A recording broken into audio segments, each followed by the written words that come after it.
1924 оны 6 дугаар сарын 2-нд Монгол Зөвлөлт Орос улсын хувь нийлүүлсэн хөрөнгөөр Монголын худалдаа жилдрийн банк байгуулагдсан. Энэ бол Монголд банкны салбарын суурь тавигдсан түүхэн үйл явдал байлаа. Орой донд мөнгөний шинжил хийж, Монголын үндэсний мөнгөнд тэмдэг төгрөгийг гүйлгэнд гаргаж, худалдаа бэлтгэлийн ажиллагааг санхүүжүүлэн зах зээлийн барааны хангамж, үнийн хөдөлгөөнийг зохицуулж, ард ингэж хүйтэн зээл болгож байсан Монгол банкны үндсэн үйл ажиллагаа болж байлаа. Энэ үед Монгол банкны бүх ажилчдын 20% хувийг монголчууд бүрдүүлж байсан бол 1950-аад онд Монгол банкны аппарат өргөжин бэхжиж бүх аймаг томоохон хот суурьнд өөрийн салбарт тавилсны дээр үндэсний боловсон хүчин бэлтгэгдэж нийт ажилчдын 98% эзлэх боллоо. 1954 онд Зөвлөлт холбоот улс Монгол банкнд оруулсан өөрийн хувь хөрөнгө хувьцааг Монголын талд шилжүүлэн өгснөөр Монгол банк бүгд наримдах Монгол Ард улсын банк болон зохион байгуулагдажээ. 1990 онд улс төрийн нийгмийн эдийн засагт шинжил хийгдэж Монгол улсад 2 шатлалтай банкны тогтолцооны хөрс суурь тавигдажээ.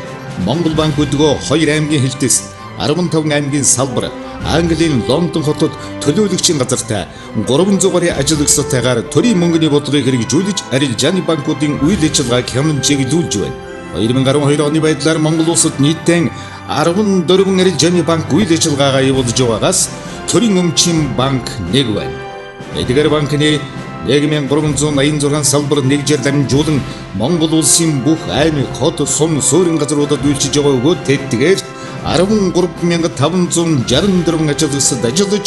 манай улсын аж ахуйн нэгж байгууллага иргэдэд банкны үйлчилгээг хүргэж байна. Капитал банк нь 1990 оны 7 дугаар сарын 27-ны өдөр үйлдвэрийн хувь нийлүүлсэн банк нэртэйгээр үүсэн байгуулагдсан. 1998 оны 3 дугаар сарын 13-ны өдөр хувьчлагдсан шинжилэл банк нэрээр 2003 оны 2 дугаар сарын 14-ний өдрөөс Капитал банк болон өөрчлөн байгуулагдаж өнөөдрийн байдлаар 70 салбар нэгжтэй 500 гаруй ажилтнтай 716 тэрбум төгрөгийн актив хөрөнгөтэй болон үйл ажиллагаагаа явуулж байна. Улсын банкны ерөнхий хорооны даргын 1991 оны 1 дугаар сарын 1-ний өдрийн тушаалаар 50 ажилтнтай 6 тэрбум төгрөгийн актив хөрөнгөтэйгээр худалдаа хөгжлийн банкыг төрийн өмчит банкаар байгуулж байсан бөгөөд 2002 онд хөгжлөгдөж одоогийн байдлаар худалдаа хөгжлийн банк нь 52 салбар тооцооны төвтэй 1300 гаруй ажилтнтай 4.8 их 80 төгрөгийн актив хөрөнгөтэй болон өргөжсөн байна. Хаан банк нь 1991 оны 1 дугаар сарын 31-ний өдөр хөдөө аж ахуйн хоршол банк нэртэйгээр байгуулагдсан 2003 онд хөгжлөгдсөн 2006 онд Хаан банк нэрээр өөрчилснөөр одоогийн байдлаар 530 салбар нэгж 5700 гаруй ажилтан 4.7 их 80 төгрөгийн актив хөрөнгөтэй болон үйл ажиллагаагаа явуулж байна. Голомт банк нь 1995 оны 3 дугаар сарын 6-ны өдөр Bod International компанийн охин компани болон анх 4 ажилтан 436 сая төгрөгийн 4 сантай үүсгэн байгуулагдаж байсан бол өдгөө 107 салбар нэгж 1819 ажилтан 330 тэрбум төгрөгийн өөрийн хөрөнгөтэй болон 3.7 их 80 төгрөгийн актив хөрөнгөтэйгээр үйл ажиллагаагаа өргөжүүлэн ажиллаж байна. Тээвэр хөгжлийн банк 1997 оны 1 дугаар сарын 22-ны өдөр замын сангийн хөрөнгөөр 7 ажилтан 400 сая төгрөгийн актив хөрөнгөтэй үйл ажиллагаагаа эхлүүлсэн бөгөөд өнөөдрийн байдлаар 16 тэрбум төгрөгийн актив хөрөнгөтэй болж өргөжин үйл ажиллагаагаа явуулж байна. Эрэл банк нь 1997 оны 10 дугаар сарын 21-ний өдөр 6 ажилтан 6.3 сая төгрөгийн актив хөрөнгөтэй байгуулагдаж байсан бөгөөд өнөөдрийн байдлаар 2 салбар 8 тооцооны төв 150 гаруй ажилтнтай 51.6 тэрбум төгрөгийн актив хөрөнгөтэй болж үйл ажиллагаагаа амжилттай өргөжүүлэн ажиллаж байна.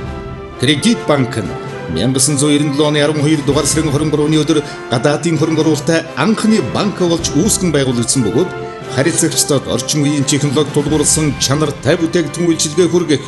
хувь нийлүүлэгчдийн ашгийг нэмэгдүүлэх, банкны ажилтнуудыг хөгжүүлэхийг зорин амжилттайгаар үйл ажиллагаагаа явуулж байна. Чингис хаан банк нь 2001 оны 5 дугаар сарын 18-ны өдөр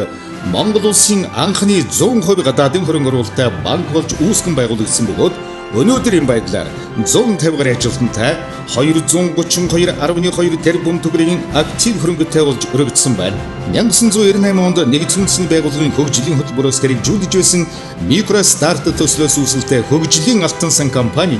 2001 оны 10 дугаар сарын 1-ний өдөр говийн эхлэл банк бус санхүүгийн байгууллагатай нэгдснээр хас банк 168 ажилтан 3.7 тэрбум төгрөгийн актив хөрөнгөтэй байгуулагдсан бол өдгөө 106 салбар нэгж 1700 ажилтан 1.8 их 80 төгрөгийн актив хөрөнгөтэй болж өргөгдсөн байна. Монгол банкнаас 2001 оны 11 дугаар сарын 16-ны өдөр Оросын холбооны улсын Минатеп СПБ банкнд салбар байгуулах зөвшөөрөл олгосноор Минатеп нэртэйгээр үйл ажиллагаагаа эхлүүлж 2006 оны 7 дугаар сарын 7-нд гадаадын хувь нийлүүлсэн хөрөнгө оруулалттай хязгаарлагдсан хариуцлагатай компани болж үндэсний хөрөнгө оруулалтын банкыг өөрчлөн байгуулсан байна. Одоо дөрвөн салбар нэгж 100 гаруй ажилтан 114.1 тэрбум төгрөгийн актив хөрөнгөтэй болж өргөжин үйл ажиллагаагаа явуулж байна. Улаанбаатар хотын банк нь 1998 онд Улаанбаатар сан улсын үйлдвэрийн газрын хөрөнгө оруулалтайгаар 8 ажилтан 1.3 тэрбум төгрөгийн актив хөрөнгөтэй үүсгэн байгуулагдаж байсан бөгөөд өдгөө 25 салбарын нэгж 300 гаруй ажилтан 1.1 их 80 төгрөгийн актив хөрөнгөтэй болж өргөжин үйл ажиллагаагаа явуулж байна. Капитрон банк нь 2001 оны 11 дугаар сарын 16-ны өдөр Монголын 100% хөрөнгө оруулалттай үүсгэн байгуулагдсан бөгөөд 2006 онд Энчер банктай нэгдэж өдгөө Капитрон банк нь 31 салбар нэгж 300 гаруй ажилтан 204.4 тэрбум төгрөгийн актив хөрөнгөтэй болон үйл ажиллагаагаа өргөжүүлэн ажиллаж байна. Төрийн банк нь Монгол Улсын засгийн газрын 2009 оны 11 дугаар сарын 19-ний өдрийн хурлын тогтоолоор ЗОС банкны тодорхой актив, пассивын хөрөнгийг салбар нэгжийн хамт шилжүүлж 100% төрийн өмчит банк болон байгуулагдсан. 2013 онд хадгаламжийн банкны тодорхой актив, пассивын хөрөнгийг мөн салбар нэгжийн хамт шилжүүлсэн бөгөөд өдгөө 540 салбар нэгжид 3800 ажилтнтай 1.8 их 80 төгрөгийн актив хөрөнгөтэй үйл ажиллагаагаа явуулж байна. Монгол Улсын хөгжлийн банк нь Монгол Улсын засгийн газрын 2010 оны 7 дугаар сарын 20-ны өдрийн тогтоолоор Монгол Улсын хөгжлийн томоохон төсөл хөтөлбөрүүдийг санхүүжүүлэх зорилготой 11 ажилтнтай 17 тэрбум төгрөгийн актив хөрөнгөтэй үүсгэн байгуулагдсан бол өдгөө 4.4 их 80 төгрөгийн актив хөрөнгөтэй 70 ажилтнтай болж өргөжин үйл ажиллагаагаа явуулж байна. Монголын ипотекийн корпорац нь Монгол банк болон арилжааны 10 банктай хамтран 2006 оны 9 дугаар сард хөрөнгө оруулснаар 12 ажилтан 2.2 тэрбум төгрөгийн актив хөрөнгөтэй үүсгэн байгуулагдсан бөгөөд өдгөө 40 гаруй ажилтнтай 322.9 тэрбум төгрөгийн актив хөрөнгөтэй болж өргөжин үйл ажиллагаагаа уламжилж байна. Монголын банкны холбоо нь анх 2000 онд нийт арилжааны банк болон банк бус санхүүгийн төлөөллийн сайн дурын үндсэн дээр үүсгэн байгуулагдаж байсан бөгөөд одоогоор 13 арилжааны банк, Кредит Монгол банк бус санхүүгийн байгууллага, хөгжлийн банк, хадгаламжийн даатгалын корпорац, Монголын ипотекийн корпорац, банк санхүүгийн академи, зээлийн мэдээллийн төв, Стандарт Чартерд, Сумитомо Мицуи, Тойко Мицубиши банк нөлөөлөгчийн газар зэрэг 20 гаруй гишүүнтэй үйл ажиллагаагаа явуулж байна. Монголд банкны салбар үүсч бэхжсэний 90 жилийн ойн баярын мэнд хүргэе.